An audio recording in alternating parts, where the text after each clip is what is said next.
Hey everybody, I'm Jimmy. I am an alcoholic. Yeah! Hey, it's an honor and a privilege to be here at the world famous Utah Valley Alano Club. All my friends have been here. They all rave about what a great group it is, and I can see it and feel it. Frequent contact with newcomers and each other is the bright spot of our lives. I feel it right here. People suiting up and showing up. I'll tell you people, first of all, very first thing I want to tell everyone in the room, number one, I didn't always look like a cop. This was once a very punk rock haircut. When I got it in 1979, I was a rebel. In 1979, for those of you who are around, if any of these guys are old enough, they all had mullets in 1979, but I was a rebel. And but I morphed. I was like 20 then, or 19, and by the time I was 30, I looked like a cop everywhere I went. It was rough, man. It was a heavy cross to bear. Now I'm 65 years old. People think, everywhere I go, people think I'm an old military guy. I've just flew up here. The guy at TSA goes, what are you, retired military? He's going through my stuff, of course. I just have that look. He's going through my stuff. He says, what are you, retired military? I had to tell him the truth. Nah, I never been in the military. I did a short tour in the Salvation Army, but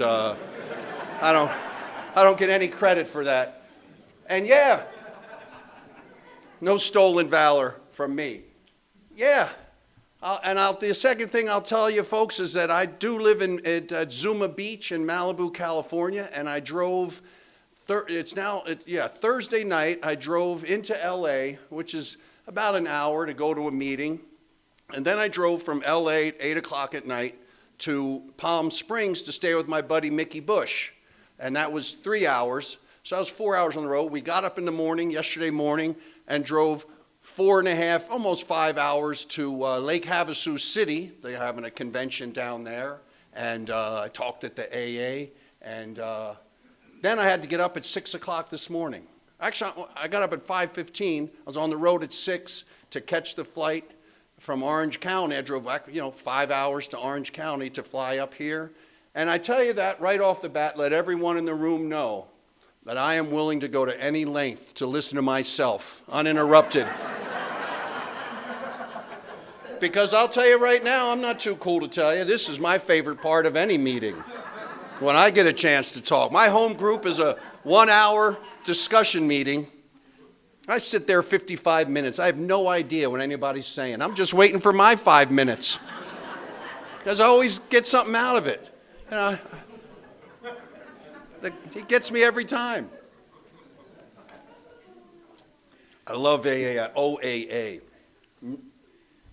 I don't have what it takes, young people. I don't have what it takes to have lived the life I've lived.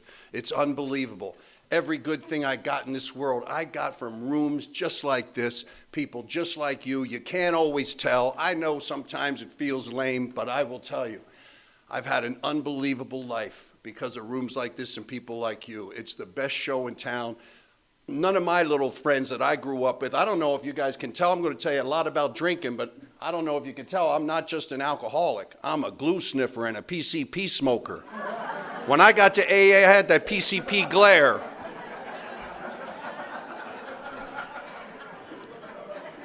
And none of my friends lived to be 30 years old. I was the first one in my county. I'm from Pennsylvania. I was the first one in my town of all my friends to be sent to AA. A judge sent me to AA in December of 1975. And I was 16 years old. Juvenile court sent me to AA. And none of my friends lived to be 30. And I'll just tell you how my life went as opposed to my friends. And I was the biggest, dumbest loser of them all. I'm from a broken alcoholic home. I come from Pennsylvania.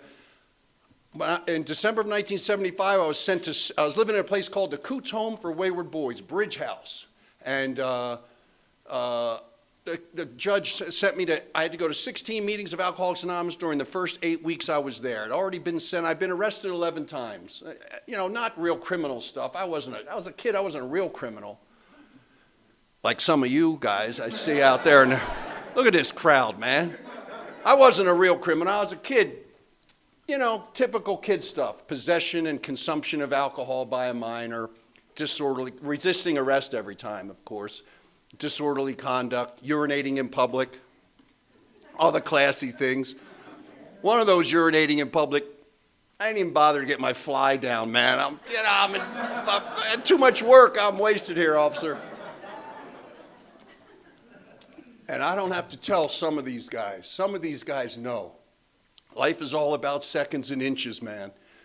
My life could have been so much different, so much worse. Seconds and inches. I'm lucky I never had to register as a sex offender. Some of you guys know. Cops, they don't want to get you for urinating in public. The cops always wanted to get me for indecent exposure. Luckily, I've got insufficient evidence. So it's not all bad. I'm grateful for the little things, right? Right, Jeremy? He'll tell you.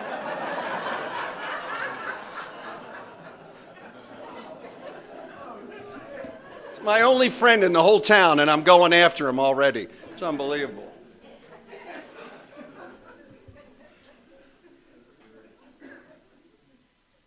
Man, I didn't like school when I was a kid. I'm from a broken alcoholic home. I come from ugly stock. I seen bad stuff. I'm a kid that experienced. I was a kid that saw stuff kids shouldn't see, heard stuff kids shouldn't hear. And I'm not, unlike all your other speaker types, I wasn't an athlete. You know, I'm tall, but I can't jump. I wasn't an athlete. I'm not an academic. I guess you can pick that up already. I'm not an academic. I wasn't good at school. Didn't like school. I'm not techie. I can't fix nothing. I don't know how to surf. I can barely swim. I'm having trouble with my gum. I don't even know how to fish, man. I don't know how to do nothing. I showed no promise in anything but like burglary. I had nothing going for me. And but when I discovered I was messed up. I was a truant long before I even, smoked my first cigarette. I hated school. I always rather be farting around. And I used to go to school. As soon as I discovered drugs and alcohol, I'd go to junior high school. I'm bumming money in the parking lot, right at the entrance to the school. School starts at 8:20. I'm there at 7:30, right in front of the cafeteria where kids with money coming in, buying themselves breakfast and stuff. I'm hitting all the kids up. Same kids every year, starting in junior high. Got a nickel, got a dime, got a quarter. I bumped $2.50 by 8:15, 8:20. I'd leave campus and go hang out in the back of the liquor store. Have the same adults every day coming through, get me a run. I'd come with buddies or sometimes a girl, other friends from the neighborhood. And back in the day, I'd give a guy $2. Same adults every day. They knew what I wanted. $2, keep the change. Because for $1.80, I'd get a bottle of Banana Red, MD 2020. They got that in Provo, Utah? You heard of MD 2020? Those of you, okay, that don't know, MD 2020, it's actually a Schedule 1 hallucinogen that somehow this stuff made it to the wine section of liquor stores. Wine, this stuff never seen a grape. It was like rocket fuel. MD 2020 is like having meth in the energy drink section because, MD 2020 take you downtown fast. And I was on the MD 2020 diet. Lose 3 days in 1 week. And I've been arrested in the snow with no shirt on, 10 o'clock in the morning. If I can still get up, I'm not drunk. I'm up. And I couldn't always drink MD 2020 because I got in trouble. That stuff gets you in trouble fast. And sometimes I give a guy $2. I give a guy $2 1/4 and say keep the change because for $2.10, 6-pack of 16-ounce Colt 45. And that doesn't make me a big drink. All my drinks had numbers. Bacardi 151, Old English 800. That's how I learned math. And that doesn't make me a big drinker. I've heard guys in AA say things like, I drank 40 years, 5 gallons of whiskey every day for 40 years. And I think, yeah, cool. But I say this when you're 14 years old and you've been sniffing glue, smoking angel dust, and a 6-pack of 16-ounce Colt 45 gets you in trouble. I had a lot of rides home in the back of a police car, picked up from the cops, taken back to school, taken to my mom's work. And but my real thing was keg parties. We were talking about them at dinner. Some of you folks call them keggers, keg parties. And we could ask the young people, they still got keg parties here, youngsters? Any guys ever been to a keg party? Well, all us old people went to keggers. And that was my thing. Good night. They're leaving, Neil. Is that all right? I'm used to that, man. That's cool. I'll be the last one in the room. Still drive home feeling better. Yeah, man, keg parties. Because first of all, I never had any money, but they'd be at so-and-so's house. You'd hear in the neighborhood, oh, so-and-so's house, 8 o'clock, Saturday night. Man, I'd be there at 6:15 with a pitcher, ready to go, getting my drink on. I'm the first one at the keg, and I don't move until they move me. I know all the tricks, sticking it down, back of my arm, getting all the tricks, changing my shirt, getting another drink. There's 50 people in line. I've had 10 drinks in 5 minutes. And eventually the older dudes, I'm 14, I'm 15, 16 years old. The older dudes, college dudes, big dudes, I was tall, but I was skinny. I was not a threat. The older, bigger dudes would shove me out of the way, say, Jimmy, there's 50 people in line. You've had 10 drinks. And I'd had to resort to drink stealing. I'm a drink stealer. You're a drink stealer. I know one when I see one. Any other drink stealers in the house beside this guy? There you go. Yeah, man, because first of all, some people drink like this at a party. Can you imagine? Or at a club. Can you imagine? And they set it down. Can you imagine? With a ninja like me, I know all the tricks. Hey, look who's here. Hey, look, can you see who it is? Open your throat. But some of you guys that know, the drink stealers know there's a risk. Every third, fourth one, cigarette butts. I'm up, but I can't see. I'm a blind drunk. There's cans, cups, bottles everywhere. I'm up. So I'm not that drunk, but I can't see. And the real problem with drink stealing is not the cigarette butts. The problem is people really hate drink stealers. It brings out an ugliness and a viciousness from human beings that nothing else I've ever seen does. I've been caught stealing drinks and beaten up bad many times by little dudes and chicks. And I'm that guy, typical night for 15-year-old me. I wish I could tell you it happened once or twice. Anybody else? You guys are in the cold. This is cold. Snow's up here, right? There's a little snow in the mountains. Somebody's going to relate to this story, I hope. I was in Canada. There was a couple that relate. I'm from Pennsylvania, freezing cold winters. My drinking was in most of it. I remember the best stories were in the winter. Anyway, I'm at a party, typical night for me.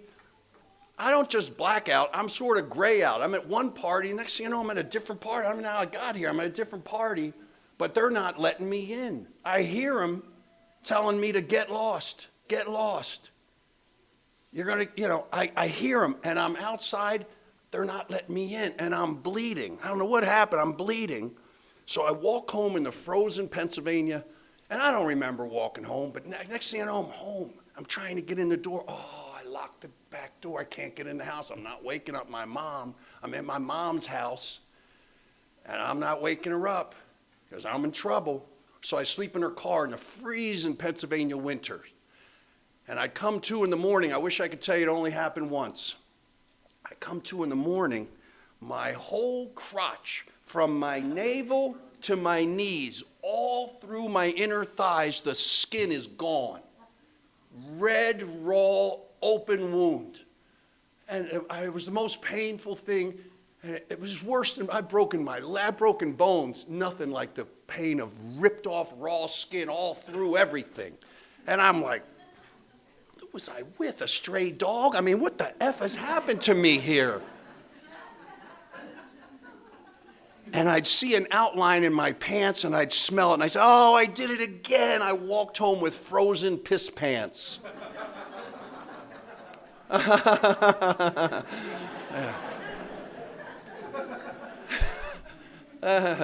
Yeah, it's funny now, but at the time, it's not that cool.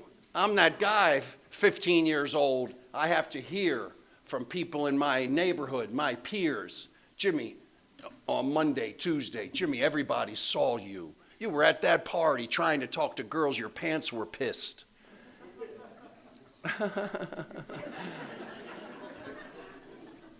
It was awful, man. It was awful.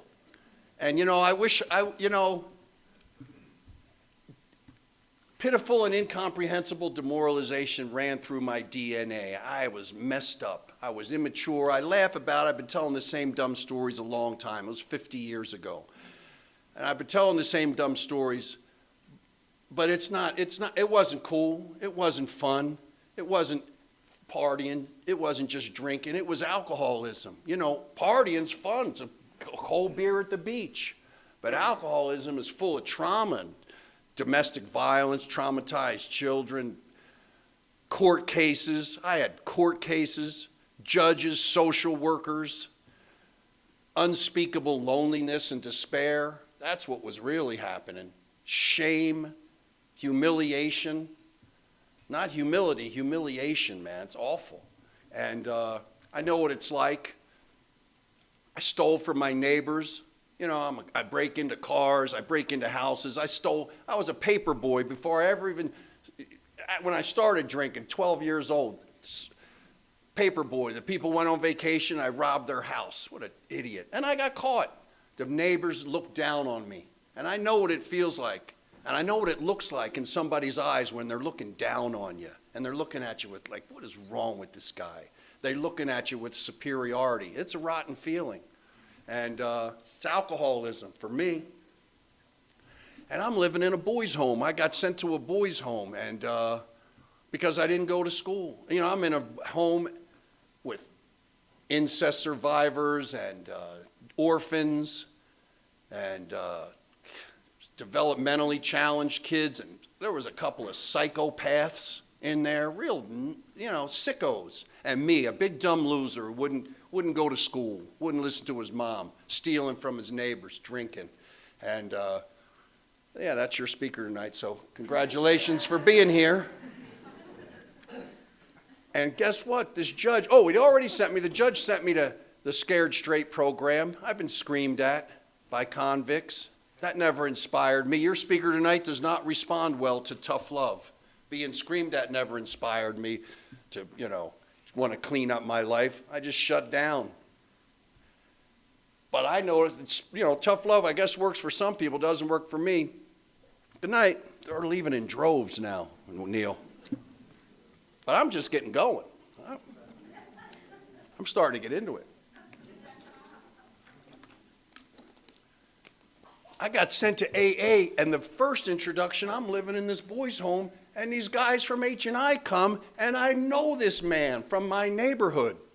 This old guy got a gold Dodge Dart with an Easy Does It bumper sticker, and he comes in talking about AA. I had to go to 16 meetings. The first meeting, they came in, and the guy said to me, Jimmy, I'm picking you up. There's a meeting at the 12 and 12 Club on Market Street tomorrow at 8 o'clock. I'm going to pick you up at 7:30 right out front. And he said, Jimmy, when an AA guy tells you he's going to be there at 7:30, he's there at 7:30. And through my brain damage, I knew there was something going on. I knew it was solid. And the thing about AA, they took me out to the meeting the next night, and those people were kind to me. Kindness is the language of Alcoholics Anonymous. These guys were kind to me. Nobody said I was too young. Nobody called me a drug addict. They gave me rides. They gave me cigarettes, 2-3 cigarettes for the road. Back when cigarettes were 35 cents a pack. I think today, I don't know, what do you tell the new guys? Roll your own? Not at $10. I don't even know. Those vapes probably cost money. I'm sure half the dudes in this room steal their vapes, don't they? No offense. I'm not in law enforcement. I just got that look. It's a heavy cross to bear. I don't know what I should do. Where was I? Oh, the old guys in AA, man. These guys were unbelievable. They gave me rides. They gave me cigarettes. They're giving me coffee. I was a kid. I don't drink coffee. I'm all jacked up on AA coffee. And then when they realized I wasn't as dangerous as I looked, they took me out for pie. Take you out after the meeting, sit in some coffee shop, and these guys were kind to me. And nobody can tell me different. Kindness is the language of Alcoholics Anonymous. It was going on in December of 1975. I have a feeling it was going on 40 years earlier in 1935 when AA was getting started. Guys were kind to each other and telling them they got maybe a solution here. And I feel it right here at the Utah Valley Alano Club. I feel it from all the friends I've already met, the Mikes and the Jeremys and the RDs or RJs. BJ, whatever his name is. No offense. All right. We got security in here. I'm getting a little nervous. All right. Yeah, man, kindness is what's going on here, people. Let me tell you what these old guys said to me. They said, Jimmy, you're lucky to know about this AA. These old guys were saying, and old girls too, they were saying, dude, you're lucky to know about this AA at your age. My whole life, I wish I'd have known about AA. I was qualified at 15 years old, blackout drinking. That's what these old guys said. My whole life would have been different, they said. And then they said things like this. They said, Jimmy, you can't imagine, if you stick around AA, Jimmy, you can't imagine the kind of life you'll have. You can't imagine the unbelievable life you'd have if you stick in AA. And I remember exactly what I thought and felt when these old guys were saying that to me. I thought, mister, you don't even know me, man. You can't say that because I'm not like you. You don't know me. I'm a loser. I'm a failure. I had the opposite of the Midas touch. And I knew it, and everybody that knew me knew it. Bad stuff happened in my little life. You know, I'm just a partier. I lived in a town called Marcus Hook, Pennsylvania. It's a town full of pagans and a motorcycle gang. The pagans versus the warlocks. They were cooking up crank and PCP. It wiped out half my town. And I had a buddy. My best friend was a kid named Eric Hagman. And he was a blonde Nordic kid with a beautiful sister and mom and dad in the house. He was from a better neighborhood. And he was just a drinker, not a druggie. I turn him on to the PCP I'm selling for the pagans. He goes and walks in front of the Metro liner, high-speed train from D.C. to New York, and dead. And people knew it, and I knew it, and everybody, you know, people called me a jinx. I had no friends. I had no real friends anymore. And if I had any courage, I'd have ended my dumb life. And thank God I didn't. You know, bad stuff happened in my life, and I knew I could never be like those kind, generous, giving alcoholics. I'm not generous. I don't even share. If you got drugs and alcohol, I'm partying. Let's party. You're my friend. I'm friends with everybody. You got drugs, you got money, you got alcohol, let's party. But if I got money and drugs and alcohol, I party alone. I sit in my mom's car with frozen piss pants. And anyway, I knew I couldn't be like that. But you know what? Now I know. That was a long time ago. That was a long time ago. And now I know. It's when an old AA guy's talking, you know, I listen up. Because it's like those old, first of all, those old guys, I think they were in their 30s or 40s. It's like they were looking in a crystal ball. They knew the future. A big dumb loser like me. I told you, none of my friends lived to be 30. I was the first one sent to AA. My friends crashed cars. Two of my friends, my next door neighbor, I was 3 weeks clean and sober. My next door neighbor, 18 years old. I grew up with the dude, dead of a heroin overdose. 3 weeks. So a little signs, right? Signs from above, man. Maybe this AA is okay. My next door neighbor, dead. I wasn't there. And two of my friends crashed cars within a year of each other, going 100 miles an hour on the same street, about a year apart, dead. And my life went different. One of my buddies went to prison for 9 years, and I'm sober. He's telling me prison, when he got out, he's telling me prison stories. I'm thinking, damn, glad I'm sticking sober, man. It's bad stories. Those guys were right about a big dumb loser like me. My sobriety date is May 10, 1977. I was 17 years old. I had my last drink and drug.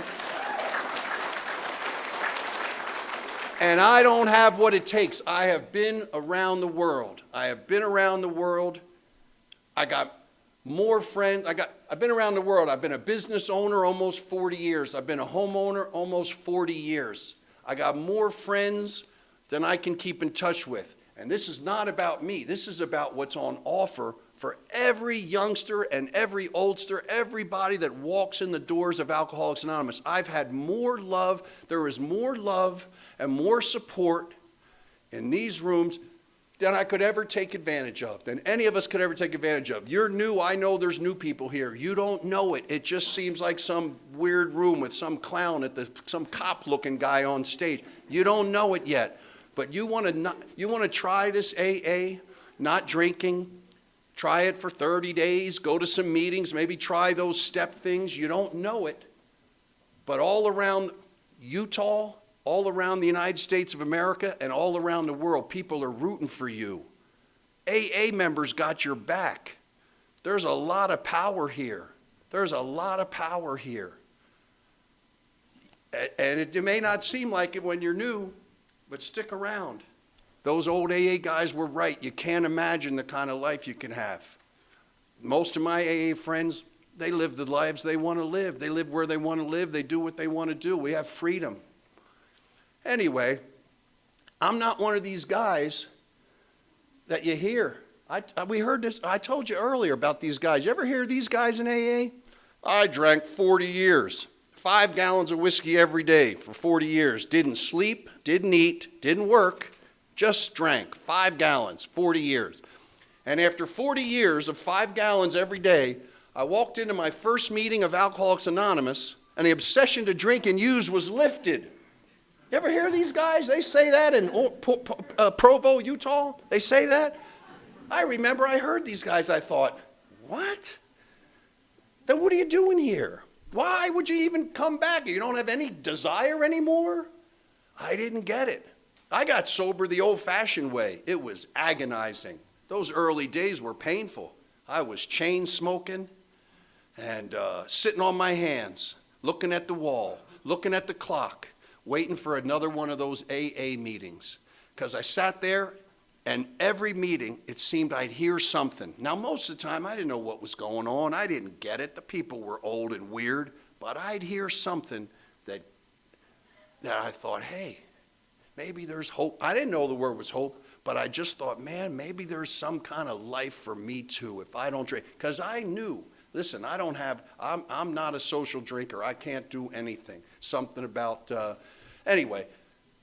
And you know, it's true even today. I get something out of these AA meetings that I don't have on my own. I walk into these rooms, I hear this language, I hear this laughter, I hear the readings, I see the faces.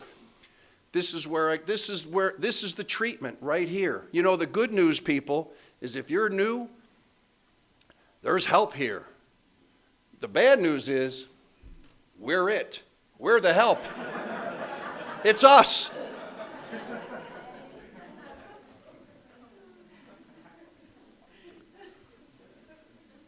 But I thought maybe there's hope for me. And it got easier.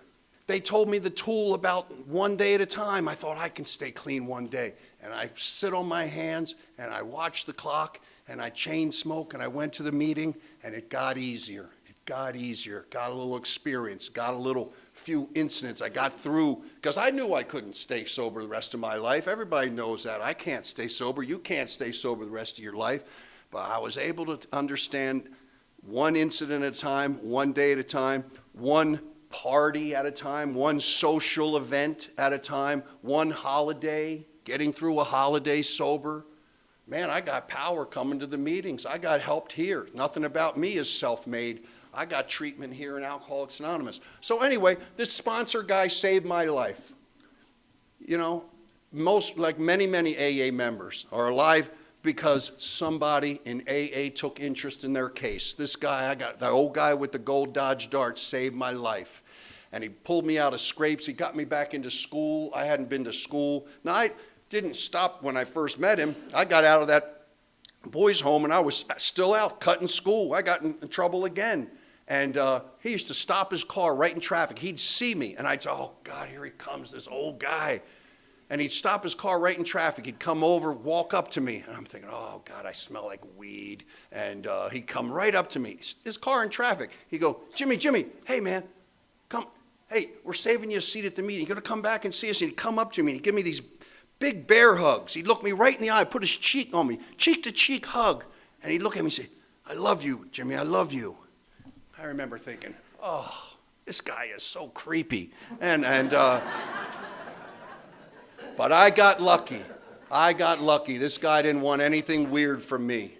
And, how do you thank a guy for saving your life? And that's what's going on in AA. This guy, all he did was 12-step work, H&I work, and I did it with him. He got me a driver's license that I wasn't supposed to get till I was 21 years old. He got me a driver's license. He knew somebody in the state, and AA people know people. And he got me back into school. I hadn't been to school in over a year, a different school. And then he got me a job at Sears. I worked at Sears. I made $2.30 an hour. And that was a huge upgrade for a big dumb loser like me. I made $2.30 an hour, and I saved $600. And I didn't do well in school when I turned 18 years old. And what do most guys do? At 18, first of all, college was never an option. My mother had zero money, and I don't know if you can tell, but I'm a D- student when I cheat. And college was never an option, and I couldn't go to the military on a technicality. I'm a coward, so that wasn't going to happen. That ain't going over well with these Trump dudes.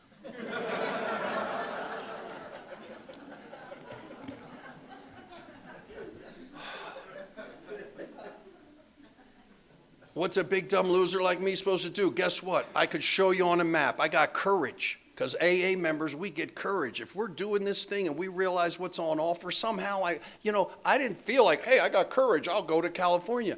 But I look back, I must have had some kind of guts that I never had, because I'd never been anywhere. I could show you on a map. I told you I was arrested 11 times. I'll show you on a map, all in the same 4 square blocks of where I grew up. I'd never been anywhere. The cops knew me, the principals knew me, all the teachers, everybody knew where to find me. And but I saved $600, and I said, I thought to myself, maybe if I don't drink, maybe there's AA in California. And I ended up over there in a world famous place called Ohio Street in West Los Angeles.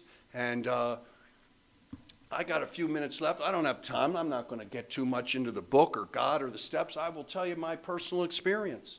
My experience is, look, it's a great book. That book's helped me more than any book. That's a great book. In fact, I like all Bill Wilson's writings. I mean, I don't like every line. My experience isn't with every line in every book. But he wrote for 36 years.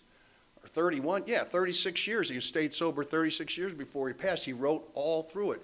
And more was disclosed, just like he promised us. Anyway, I can read, for me, this particular alcoholic, I can read that book till I'm blue in the face. Sometimes that book's not enough for this particular member of AA. Sometimes it's not enough. And you know what? I prayed a lot. I pray a lot. And sometimes praying ain't enough. So I don't feel nothing coming back. My personal experience has been, if I don't surround myself with other brothers and sisters on this path, other AA dudes and chicks that don't drink and go to meetings and bumblingly try to follow this plan of living, if they're not in my life, the go-to people in my life, I got nothing. A book is not recovery for me. God is not recovery. I have always needed and always wanted living, breathing examples. How to live sober, how to live. I need treatment for this, for what's between my ears. And I found those examples in AA meetings. And of course, not every meeting and not every member, but I found other brothers and sisters over there in West LA, and I did probably what you folks, I feel the vibe of the fellowship in Provo, Utah. I feel it. I know you folks get together every week and do stuff and go to the same meetings. You say, hey, I'll meet you Monday night here. Tuesday night, we go there. Wednesday night. That's what I did. I went to Monday night Kelton. Now, they're all around the country. People know some of these meetings.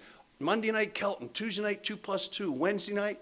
I went to California, I had nothing, but I had other AA dudes. I had couch surfing, I made roommates with guys, and we'd go and, just like you're doing, meeting in the fellowship. Wednesday night, I'd sneak into the Pacific group. I never had a jacket, and they want you to have a jacket, but I'd sneak in. And it's Thursday night, young people's. Friday night, ladies and gentlemen, I went to Rodeo Drive, Beverly Hills AA. That's right, big dumb loser like me. It's all people, man. Anyway, Saturday night, back at the Ohio Street, and then we would go to a sober dance. They had sober dances in Hollywood, on Hollywood Boulevard. They had sober dances at Venice Beach, on the Venice Circle. They had them in the valley. Has anybody in Provo, Utah, ever been to a sober dance? Show of hands. Boy, not many. You got a lot of people to tell. It's a whole new bottom that you'd hit in sobriety. Oh, yeah. Oh, you can't imagine. You find yourself on some church basement on a Saturday night, dancing to the oldies with a bunch of sober white people, man. It's a level of lame I never knew existed. But I went to all of them, and that's where I honed my moves, ladies. I still got them. You know how to get lucky at a sober dance? Go home alone.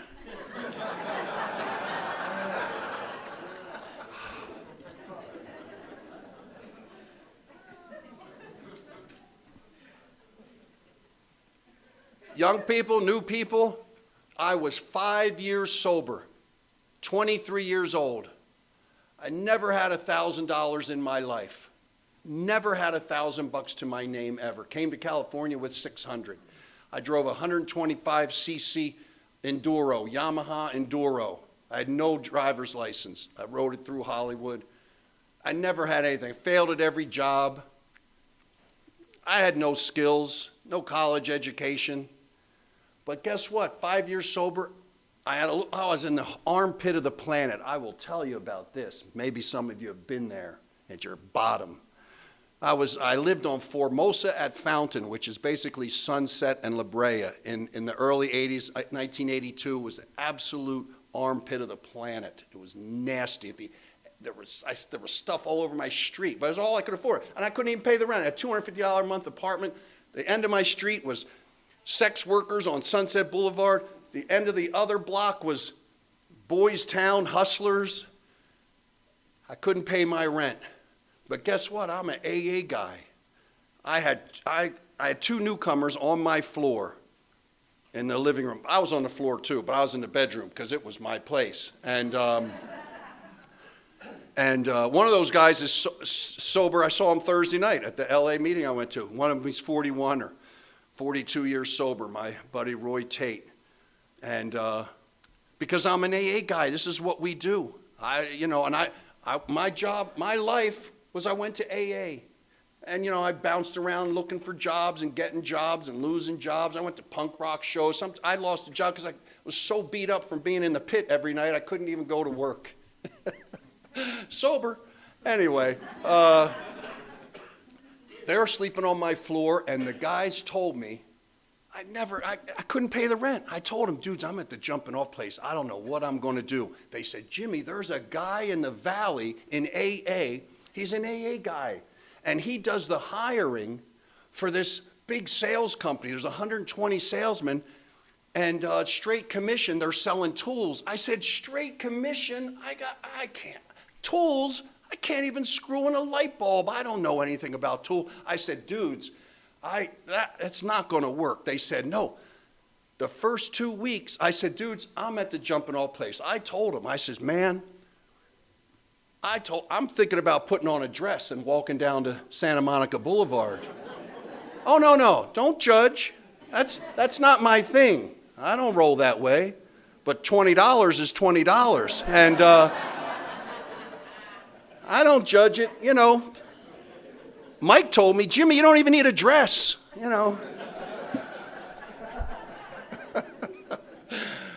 Security, he doesn't look real happy. I love this guy. Yeah, he was my security until I go after the wrong people. We're some little weaklings. Guess what? I went out to that sales company, and the guy is interviewing me, and I'm out of my mind, chain smoking. He goes, "You got 5 years?" I said, "Yeah, I'm 5 years. I go to this here and this and that. I know this and I go to all the meetings."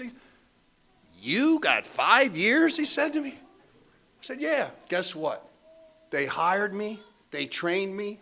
There were guys that had been in that company over 20 years. There were 120 salesmen. I outsold them all. I was salesman of the year my first year. I brag about the trophy. I got a trophy this big, salesman rookie of the year. I brag about it because I never got a sports trophy.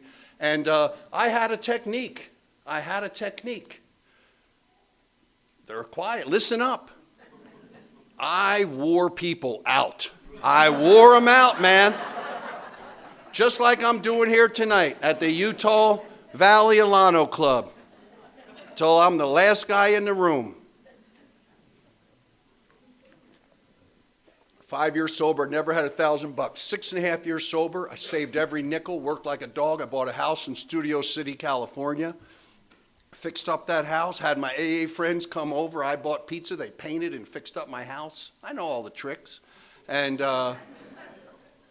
had a pool, had pool parties, and I quit that company, because I got some kind of courage once again. I met new people, I met AA guys that were in business, and I learned about selling things, and I quit that company, and the boss of that company said, "Jimmy, don't quit. We are expanding. I want you to be a manager. You can train, be a trainer and a sales manager. Don't quit. We are growing, and I'll give you profit sharing." I said, "Man, I wanted to start my own company." I had a connection. I started a company called Rock Bottom Imports. We sold rock and roll stickers and pins and posters. I imported posters from England. I had 1,000 stores, but that took a while. That company, I quit. My boss is this boss. His name was Eric Schmidt, and you could go home and Google Eric Schmidt. That company became Harbor Freight. And Harbor Freight, Eric Schmidt is worth $5 billion. And I wanted to sell stickers. So if anybody has career, investment questions, come and see me. I make brilliant moves, people.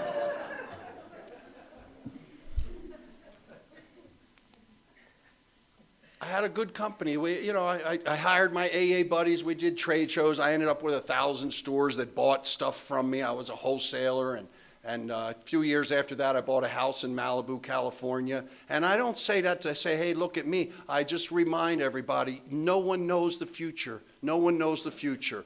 And I didn't give up 15 minutes before the miracle. I would have stayed sober with nothing, because I did. That's where any good thing that was ever going to happen was because I was hanging around in AA. They were good people, and they were helping me, and I can't drink and use drugs safely. No chance. I know that about me. I admitted to my innermost self. I know who I am. And I come to AA, and I get reminded who I am and where I come from. I come to AA, and I get reminded of this plan for living. I get reminded, I get to see little triumphs of the human spirit in AA meetings. You get to hear things. You get to see and hear things. Hear women getting those kids back after losing those kids. How often do mothers who stay sober get their kids back? How about 100% of the time? I always challenge somebody. Hey, maybe not in your first week or first month or even your first year, but it's impossible. A mother stays sober, stays active in an AA group. They change, we change, and it becomes obvious to the outside world, this person deserves another chance. How often do women get their kids back? 100% of the time. Even fathers who want to have a little something going with their kids have a chance in Alcoholics Anonymous, because it's impossible for the world not to see. If we change, we're doing this work and we change. So, the thing about my house, I'll tell you another minute, and I'm going to tell a quick story, and then I'm going to sit down and shut up. I have a little house. I've had it over 30 years. It's on the bluff, which means it's across the highway on the hill in front of the beach. And it's a starter house, regular house, not a rich guy's house. But I look down on Broad Beach. It's a famous called Billionaires Row. And it's all these celebs and all these. And when I look down the beach, I see the whitewater waves. There's a big mansion. It's Eric Schmidt's mansion is right in front of my view. And I have to live with that every day. I desperately, desperately need a treatment. I desperately need a program. So one of my buddies in AA was going to Asia. He was doing business. And I said, Danny, my good friend Danny.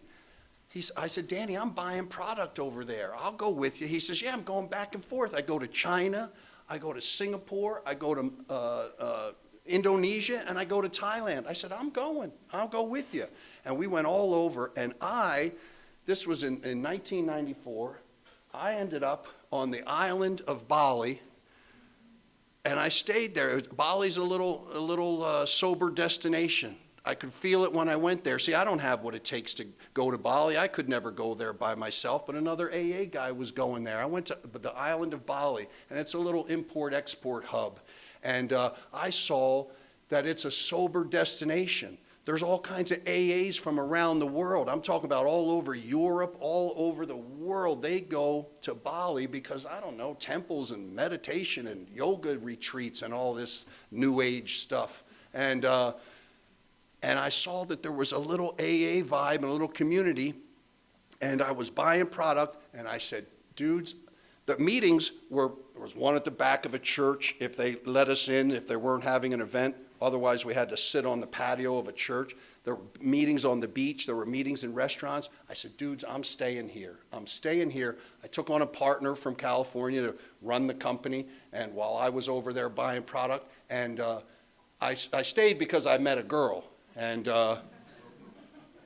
I'm married to this girl 25 years. It feels like 50, honest to God. But I started a meeting hall just like this, no different than this, the same sort of structure. Started a meeting hall, charged the meetings, $15 rent is what the charge was. We had meetings, and I started a meeting hall, started a convention. Both are still going on there now, 25, 28 years, whatever it is. And, all the legendary Clancy and Mickey Bush, all these guys went to Bali, and they still go. And I got married, and I had 2 kids, two mongrel kids that grew up in a sober, drug-free home. And because you know what?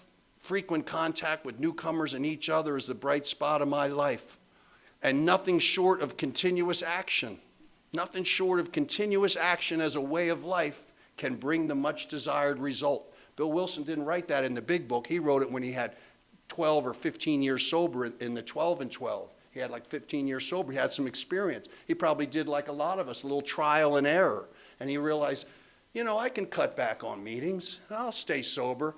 But he probably learned because he wrote it. Nothing short of really continuously active. Nothing short of continuous action. It's a way of life can bring what we're really looking for, the desired result of recovery. I don't know what that is for you. For me, I want to feel good about myself and the life around me. I want to feel grateful. I want to remember who I am. I want to feel like, I'm on the right path. And that's the desired result of recovery.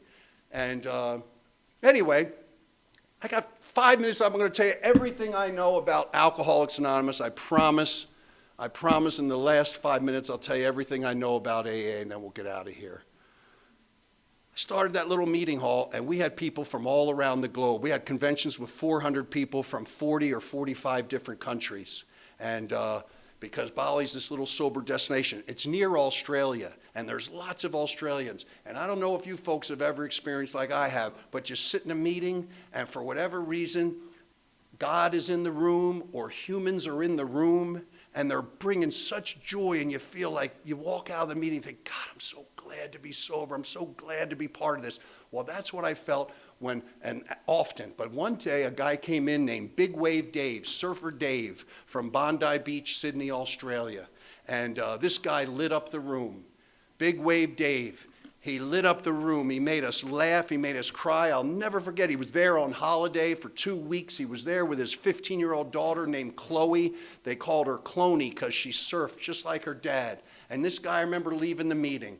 Every morning, that meeting was 9 a.m. I never missed it. My life with my family and my business started after 10 o'clock as I went to the meeting every morning. And this guy lit up the room. And I remember walking out thinking, I'm so glad, man. Where else would I meet? I don't know anybody. I don't have any connections in life. Where would I meet a funny, good, solid family Australian like that? Only in AA. And then we had that Bali bomb. The Bali bomb. You could go home and Google it. It was 24 years ago, give or take. And Al-Qaeda came into the island, a little Hindu peaceful island, and they blew up the whole downtown restaurant row. They blew up thousands of people, killed 202 Australians, and a terrorist attack. And man, I don't know about you folks. What do you do when they blow up your town? I know what I did. The same thing I did when the LA riots were happening. They were burning down the city. And, you know, what am I going to do now? Life is over. I don't know about you folks. I go to AA.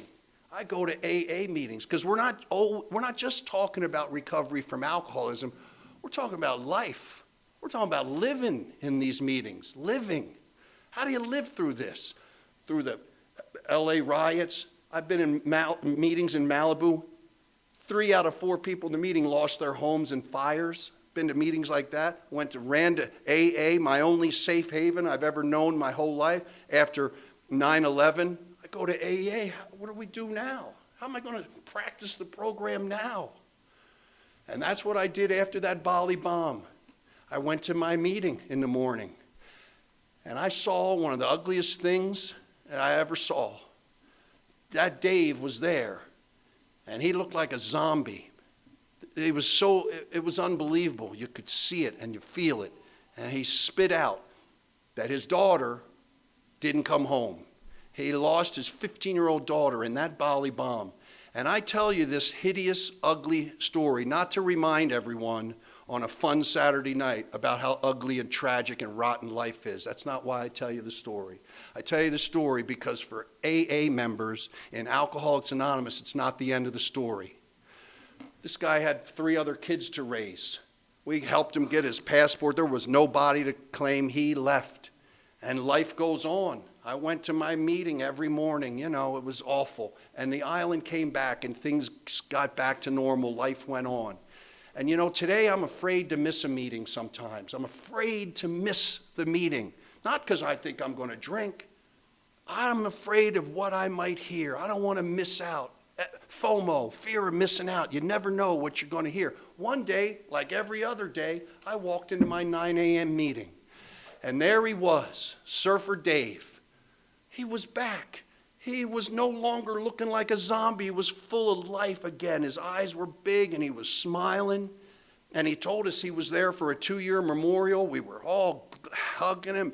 And he shared with us, the meeting started, and he shared with us with his cool Australian accent. And he said, you know, my whole family and my extended family, even the neighbors, they say, Dave, you're a rock. You're the rock, Dave. You're the rock that kept this family together. You're our rock in this family, Dave. And he turned to us and he said, they'll never understand. I'm not the rock. I'm not the rock. You people are the rock. Alcoholics Anonymous is the rock. This guy talked about how his home group in Sydney, Australia loved him back to life. And I saw it and I felt it. This guy gave all credit for getting through one of the most hideous experiences in the human condition. No one's had it worse. No one's had it worse than losing a kid. And this guy gave all credit for getting through that and being, you know, slowly recovering. He gave all credit to the Fellowship of Alcoholics Anonymous. That's why we had RD, JD over there, BJ read it for us. And because there's power here. You folks plus me is a power greater than just me. And guess what, new people? Look at all of us. All of us plus you is a power greater than just you. I learned on that day, man, I ain't giving up my seat in AA for anyone or anything. AA is not a grief program. But this guy got through the most hideous grief there is from the Fellowship of Alcoholics Anonymous. This is a place to live through anything. When we go through ugly stuff, we support and love each other. When we go through great stuff, we have people to celebrate it with. I wouldn't give up my seat, people. You'll never hear me complaining about my little life in an AA meeting, because I saw a guy get through one of the ugliest things in town in the human experience. And I know this. I don't drink, I don't use, I come back here. I got every advantage in the human experience. So thanks for putting up with me on a Saturday night, and I'm thrilled to be here. Thank you very much, ladies and gentlemen.